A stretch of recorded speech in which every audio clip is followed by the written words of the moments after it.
Yeah, exactly. So accept that you have those strengths and they are big strengths, and make yourself stronger higher up the pitch. That's what I want to see.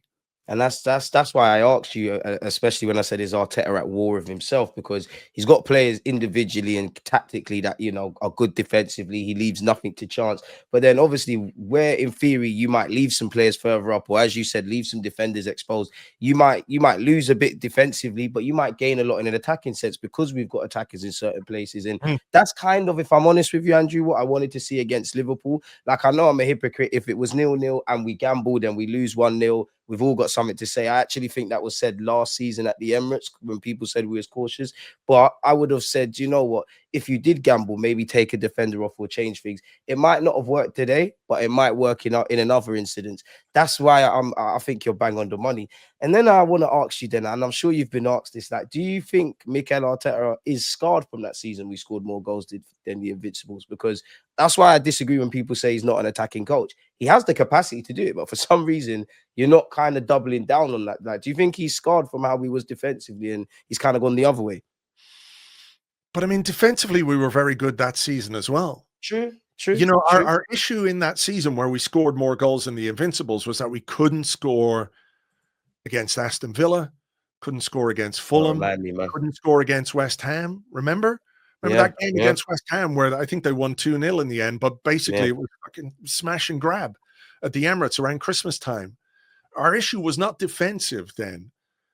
And I think what he did last season that is kind of, look, everyone's entitled to their own opinion. My opinion is that last season, when we had that injury to Odegaard, when we got the injury to Saka, when we got the injury to Havertz, when we got the injury to Jesus, was that he felt the best way for his team to cope was to lean into our defensive strength.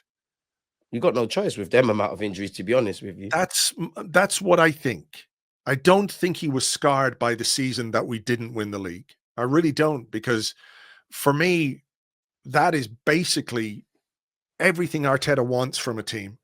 Hugely efficient for most of the season. We won 16 out of our last 18 games. We drew one with Man City, and we couldn't get a goal against Aston Villa, or a couple of goals against Aston Villa. And that's the thing. That season, I think, is his blueprint. That is what I think he wants to replicate.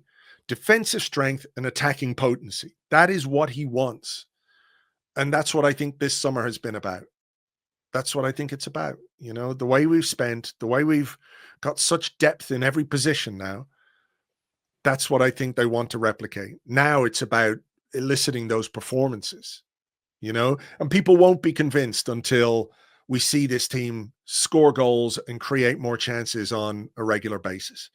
But like I said to you a few minutes ago, I think 3 games in is too early to make any real judgments as to whether this team or this group of players is capable of doing that. I think when you look at the squad on paper, yes, it is.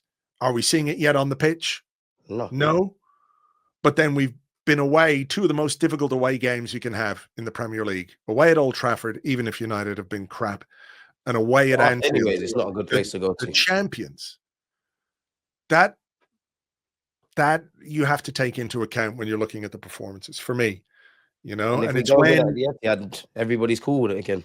Yeah. The other thing about the Liverpool game is if Arteta went for it and he went, right, you know, throw caution to the wind and we get turned over.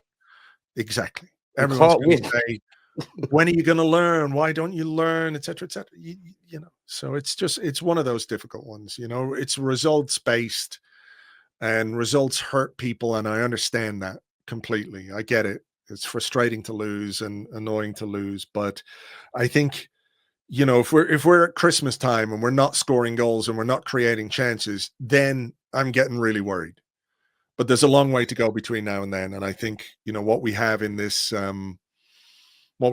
squad is really exciting to see how it's all going to gel together.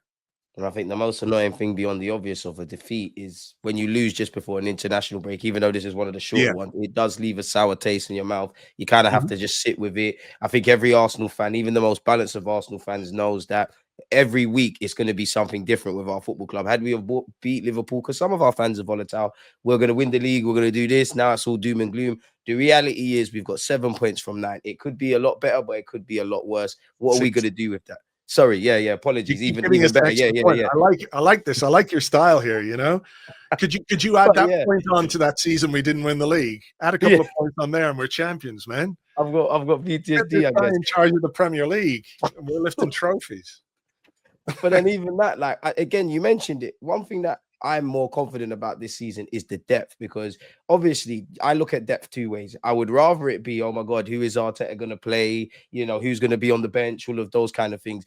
The other side is the negative side, isn't it? People get injured, nobody's fit. How can we absorb that kind of pressure? And I think the best thing for Madueke was actually signing Eze, because now people are looking at Madueke in a different kind of light. You know, we all know with the whole Chelsea stench and the petitions and all that kind of stuff, he's done well. I'm a big fan of Mascara, a big fan of what Hincapie could be. Even Kepa's quite decent. So I think we've got the tools now to really give a go of things, and all we can do is just keep going. Where are you at on the trophy front? Like, I'm not like, I know you'll probably ask this all the time, but is it imperative these boys or Mikel Arteta win some element of silverware this year? Because there are a lot of fans who kind of feel like that. It feels like there's a bit of a civil war brewing within the Arsenal fan base.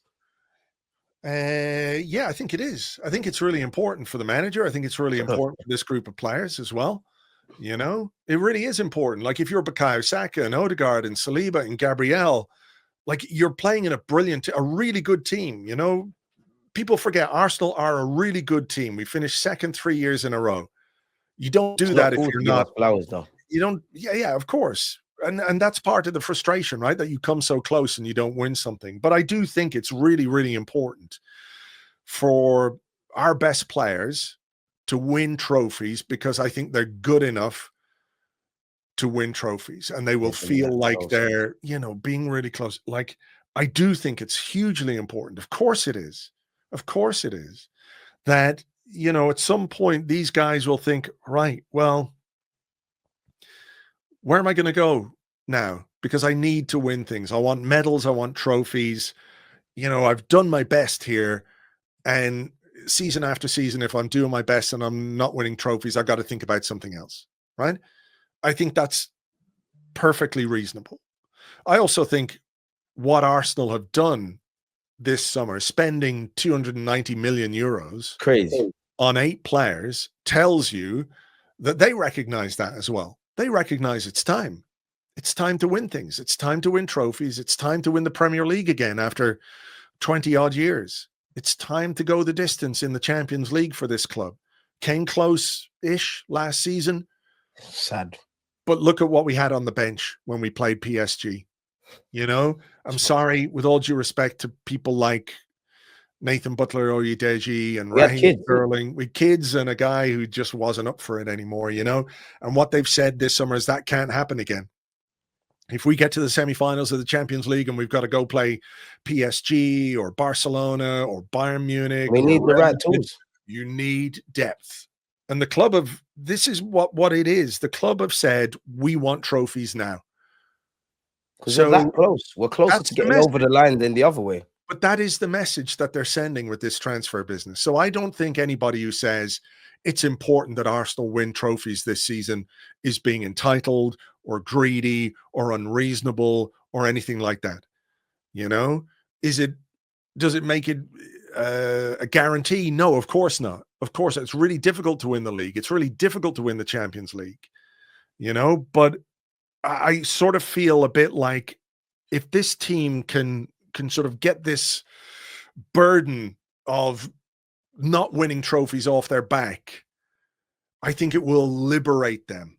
I think we get one and then you get more, hopefully, anyways. Sort of breed a little more success. So I really, really hope that there you go. Someone just said that in the comments. So there you go. I think that's what it is. We need to sort of, whether it's a psychological thing or something else, get it out of the way, win something, and then start winning and winning and winning. Because what they've done is they've built a squad to compete for the next 2-3 years. Right?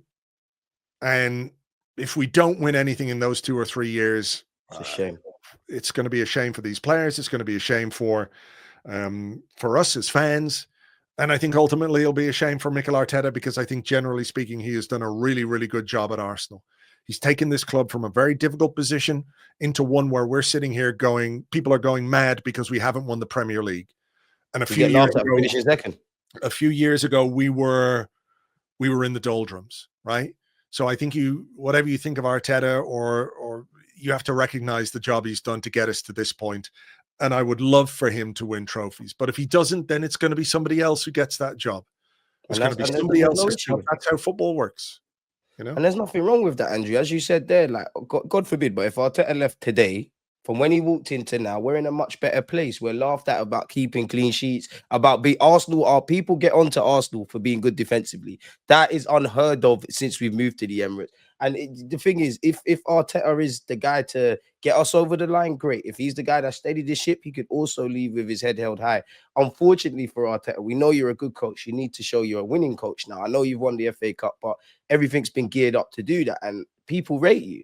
And there is that element of, have we hit a glass ceiling, which I hope isn't the case. I hope we can shatter through that this year. But that's something we're going to need to do. And I'd say the positive is, it's not to say we're the biggest and baddest, but it feels like a lot of problems we can eradicate ourselves, regardless of how good other teams are. So we're just going to have to do it, really. And I'd say my biggest fear is mental fatigue. I keep saying this on my platform. I say mental fatigue for Mikel Arteta, because credit to him, as Wenger used to say, I think stamina and motivation, because it can't be nice being so close but so far every year, but you keep going.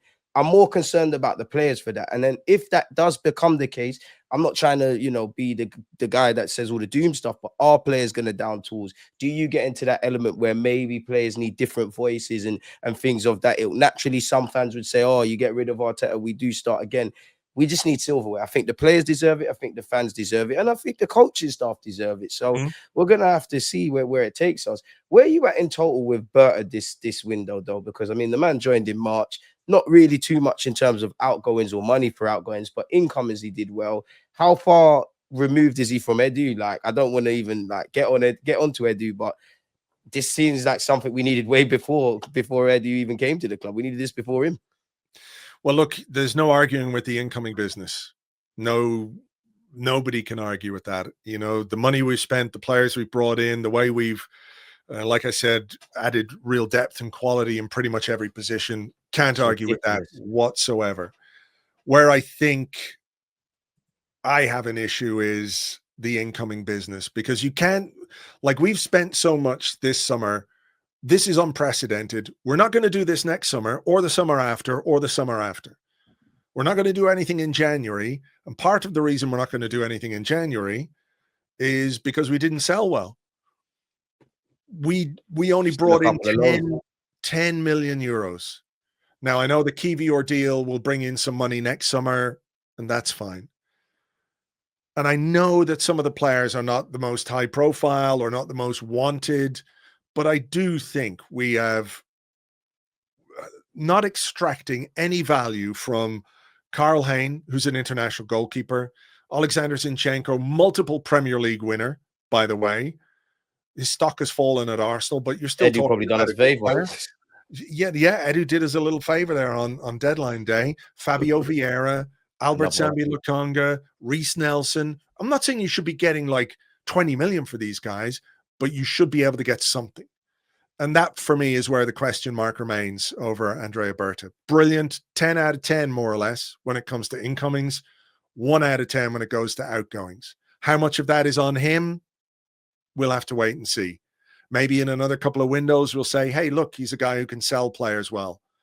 The reality of that will be, though, we're going to be selling some players that people don't want us to sell. That's what do you mean by that? Because I think I know what you mean by that. But what do you mean by that? Some fans have said that. Well, let's say we get to next summer, and let's say Calafiori's been brilliant all season, and this is a pure hypothetical. I'm not saying it's going to happen, right? And I don't want it to happen. But here's a scenario where Calafiori's been brilliant all season, and Nkapie's been brilliant all season, and all of a sudden Miles Lewis-Skelly is not playing as much, and Arsenal go, hey, you know what? Someone comes in with a big offer, and we say, yeah, we'll take that. And we'll take 70 million for Miles Lewis-Skelly, and everyone would go, oh, why are we doing that? I love Miles Lewis-Skelly. The reality is you tend to get big money for players you like and you love and who are good. Yeah. That's the reality, right? That's the reality. But traditionally, Arsenal have not been good sellers. I don't think the perception of that has changed at all in this window. I think we should have done better with some of the players that we had going out. 100%. Like four or five players going out on deadline day. That's not good. Manage those situations better. You know, it's all a bit desperate, and I think it's an area we badly need to improve, because if you bring in even 50 million, it gives you a bit more wiggle room if there's an opportunity in January or next summer. As it is, I think we're going to be operating at a bit of a loss, you know, in PSR terms. We've spent far more than we've brought in. You do need, in this modern era, and that will catch up with you as well. It'll catch up with you. It'll prevent you from doing business, or it will force you into selling players maybe you don't want to sell. So we don't sell well traditionally. So it's not all on Andrea Berta. It is not. But I think we maybe need to give him another couple of windows to see what he can do in that regard. But I think it's been a disappointing outgoing window from Arsenal from a financial perspective. The players have gone. We couldn't have them hanging around like a bad smell, but I feel like we've undervalued or haven't really extracted any value from them. I don't think anyone can disagree with what you're saying. In terms of incomings, you know, I think looking at that, we've got 3 level raises in Zubimendi, Gyökeres, and Eze. Big fan of Hincapié and all of them. As you said there, we haven't began to turn the wheel in terms of our reputation of being good sellers. And not that you're watching what other clubs are doing, but you can't help but look around and say, you know, maybe that could have been us. And I look at us and think, you know what, if we could get Haaland to a point, or selling players to a point where we can get decent money, then that could be reinvested. You said it there. I don't think anyone expects to see 8 or 9 players every summer. And any team that's doing that, as you see with Chelsea, are doing the wrong kind of thing, right? So hopefully we can get more creme de la creme players next season. I do want to ask you about left wing. Did you think like a left winger would arrive? Did you think we'd sign a left winger? I know we got Eze, I know we got Madueke. Did you think we'd sign a left winger? Did you think we need one? And then if you did or didn't, what did you think would happen with Trossard and or Martinelli? I think Arsenal were probably open to selling one of those this summer, but I don't think there was the interest. I would have liked a left winger at the start of the window, I have to say. I felt like really that wanted was, Rodrigo, man. I felt like that was the area where we could really, really improve and really do take it up a level. Because I think Martinelli and Trossard last season, I think, if I'm right, Trossard got 10 goals and 10 assists. And Martinelli got 10 goals and 6 assists.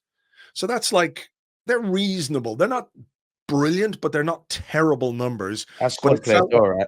It felt like an area that we could improve. I'm happy with Eze, though.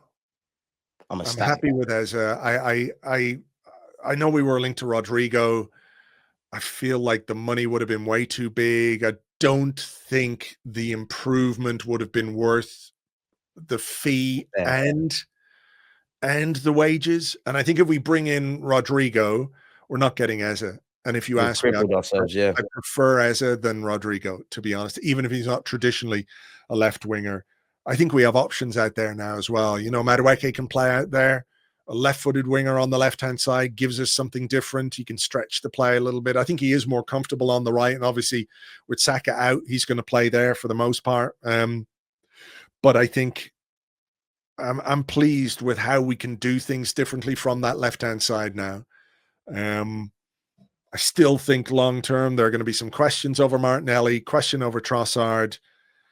Maybe there's scope for one of those to depart in January. We'll wait and see what their situations are like. But I'm glad we've done something, and I'm glad we have different options over there now. And I think Eze is a big part of that. And I think Eze is a talismanic figure, man. And, you know, it's like we forget we did sign Zubimendi and we did sign Gyökeres, and we do have a decent team. So it'll be interesting to see how the season plays out. And as Andrew said earlier, it's still only been 3 games in. I've only got one question left for Andrew before we let him get out of here, yo. Just as a bit of fun. If you could give Mikel Arteta one piece of advice, what would it be? Not that we're in any position because we're armchair experts, but if you could, what piece of advice would you give him? I'll go back to what I said. Trust your defense. You've built an absolutely brilliant defense. You have got brilliant defenders. Ben White, Jurriën Timber, William Saliba, Gabriel, Ricardo Calafiori, Miles Lewis-Skelly, Christian Mosquera, and now Piero Hincapié. You have got a defensive platform that should allow your team to go forward and attack with greater creativity, with greater drive, with greater verve. Trust your defense to allow your attack to cook, if that's the right way of putting it in this day and age. So that's the one piece of advice I would give Arteta. Not that I'm qualified, but from my armchair to your armchair, that's what I would do. I think that's bang on, man. My piece of advice would be, as silly as it sounds, don't overthink it, because I think for Mikel Arteta, it's a double-edged sword. You're a professional manager. You're paid to overthink. I need you to overthink. But sometimes, for as intricate as the system is, I sometimes think football's a simple game, and just let the players play. Like, I think they're so switched on defensively, like you said, with the defenders, but the whole team, that they're sensible individuals. They know when they need to get back. They know when they don't. I look at, it's not the same, but I look at Paris Saint-Germain when they played us. It felt like that's kind of how I want my team to play. I'm seeing their attackers track back, but they're also swapping flanks and doing everything. So I'd say maybe not overcomplicate stuff, but yeah, man. Andrew, as usual, it's always fantastic to speak to you. It's only we've spoken for an hour or so about many of things, and it's only 3 games in the season. Where can people find you before I let you get out of here, man? Oh, arseblog.com, everything's there. You know, everything we do is out of there, so you can find it. The Arseblog website or the Arseblog app. You can get the app for iOS or for Android. Download that, folks. Yeah, get it downloaded. And thanks for having me on, and thanks to everybody for watching. Appreciate you guys, and we'll talk soon, hopefully. We will definitely talk soon, Andrew, man. Appreciate you.